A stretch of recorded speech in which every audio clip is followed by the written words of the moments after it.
So ಐಶ್ವರ್ಯ ಅವರೇ, ನೀವು ಹೊರಗಡೆ ಓಡಾಡ್ತಾ ಇರ್ತೀರಾ. ಸೊ ತಂದೆಯವ್ರದ್ದು ದೊಡ್ಡ ದೊಡ್ಡ ಪೋಸ್ಟ್ಗಳು ಹಾಕಿರ್ತಾರೆ. ಸೊ ಅದ್ರ ಜೊತೆನಲ್ಲಿ ಒಂದಷ್ಟು ಸಮಸ್ಯೆಗಳು ಕೂಡ ಕಣ್ಣಿಗೆ ಬಿದ್ದಿರುತ್ತೆ. ಅಂಥದ್ನೆಲ್ಲ ತಂದು ಹೇಳಿದುಂಟಾ? ಪಾಟ್ ಹೋಲ್ಸ್ ಇರ್ಬೋದು ಅಥವಾ ಸ್ಟ್ರೀಟ್ ಲೈಟ್ಸ್ ಏನಾರ ಇರ್ಬೋದು,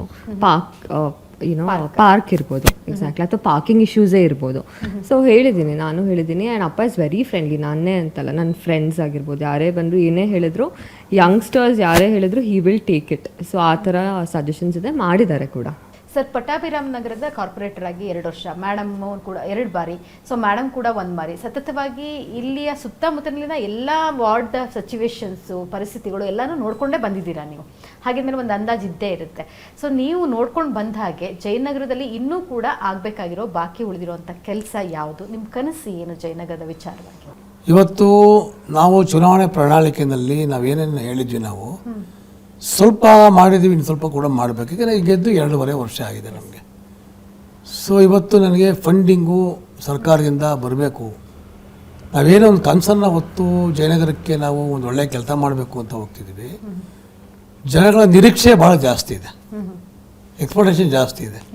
ನಾವು ಇವಾಗ ಶುರು ಮಾಡಿದ್ದೀವಿ ಮಹಿಳೆಯರ ಭದ್ರತೆಗೆ ಕ್ಯಾಮ್ರಾಗಳು ಹಾಕ್ಸ್ಬೇಕು ಅಂತ. ಹಂತ ಹಂತವಾಗಿ ಇವಾಗ ಎಲ್ಲ ಕಡೆ ಕ್ಯಾಮ್ರಾಗಳನ್ನ ಹಾಕ್ಸೋವಂಥ ಕೆಲಸಗಳು ಮಾಡಿದ್ದೀವಿ. ಪಾರ್ಕಲ್ಲಿ, ಪ್ಲೇಗ್ರೌಂಡ್ಸಲ್ಲಿ ಈ ಸುಮಾರು ಅಸೋಸಿಯೇಷನ್ ಮಾತಾಡಿಕೊಂಡು ಆ ಒಂದು ಅಸೋಸಿಯೇಷನ್ ಏರಿಯಾದಲ್ಲಿ ಎಷ್ಟು ರಸ್ತೆಗಳು ಬರುತ್ತೆ ಒಂದು ಪ್ಲಾನ್ ಮಾಡಿ ಇವಾಗ ಅಕ್ಷರ ಮಾಡ್ತಿದ್ವಿ.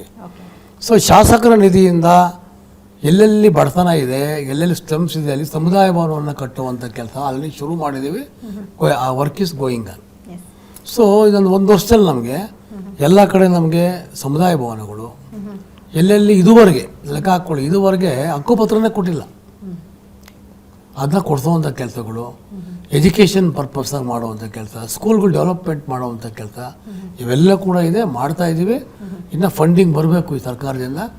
ಒಂದು ಪ್ಲ್ಯಾನ್ ಮಾಡ್ಕೊಂಡು ಒಂದು ಮಾಸ್ಟರ್ ಪ್ಲ್ಯಾನ್ ಮಾಡಿದ್ವಿ. ಹಂಗೆ ಸಂಘ ಸಂಸ್ಥೆಯವರು ಭಾಳ ಸಹಾಯ ಮಾಡ್ತಿದ್ದಾರೆ. ಸೊ ಈ ಮನೆಯ ಹೋಮ್ ಮಿನಿಸ್ಟರ್ ಕೇಳೋಣ. ಮೇಡಮ್, ಸರ್ ರಾಜಕೀಯವಾಗಿ ಎಷ್ಟು ಎತ್ತರಕ್ಕೆ ಬೆಳಿಬೇಕು ಅಂತ ಆಸೆ ಇದೆ ನಿಮಗೆ? ಅವರು ರಾಜಕೀಯವಾಗಿ ಮಿನಿಸ್ಟರ್ ಆಗಬೇಕು ಅನ್ನೋದು ನನ್ನ ಆಸೆ ಇದೆ. ಓಕೆ, ಒಳ್ಳೆ ಹೆಸರು ಮಾಡಿದ್ದಾರೆ, ಎಲ್ಲರೂ ಹೇಳ್ತಿದ್ದಾರೆ ಒಳ್ಳೆ ಹೆಸರು ಮಾಡಿದ್ದಾರೆ, ಒಳ್ಳೆ ಕೆಲಸ ಮಾಡ್ತಿದ್ದಾರೆ. MLA ಆದಮೇಲೆ ಮನೇಲಿ ಕೂತ್ಕೊಂಡಿಲ್ಲ, ಒಳ್ಳೆ ಕೆಲಸ ಮಾಡ್ತಿದ್ದಾರೆ, ಎಲ್ಲರ ಕಡೆಗೂ ನಾನು ಸಿಗ್ತಾ ಇದ್ದಾರೆ ಅನ್ನೋದು ಒಂದು ಒಳ್ಳೆ ಹೆಸರು ಬಂದಿದೆ. ಕೇಳ್ಪಟ್ಟಿದ್ದೀನಿ ನಾನು ಕಾರ್ ಕಡೆ ಹೋದಾಗ, ಇಲ್ಲ ನಿಮ್ಮ ಹಸ್ಬೆಂಡ್ ಇವತ್ತು ಸಿಕ್ಕಿದ್ರು, ನಾನು ಈ ಕೆಲಸ ಹೇಳಿದ್ದೆ ಅದನ್ನು ಮಾಡಿಕೊಟ್ರು, ಇಮಿಡಿಯೇಟ್ ಮಾಡಿಕೊಟ್ರು, ಕಳಿಸಿ ಅಂತ ಹೇಳ್ತಾರಲ್ವ, ಅದೊಂದು ಖುಷಿ. ಮಿನಿಸ್ಟರ್ ಆಗಿ ನೋಡಬೇಕು ಅನ್ನೋದೊಂದು ಆಸೆ ಇದೆ.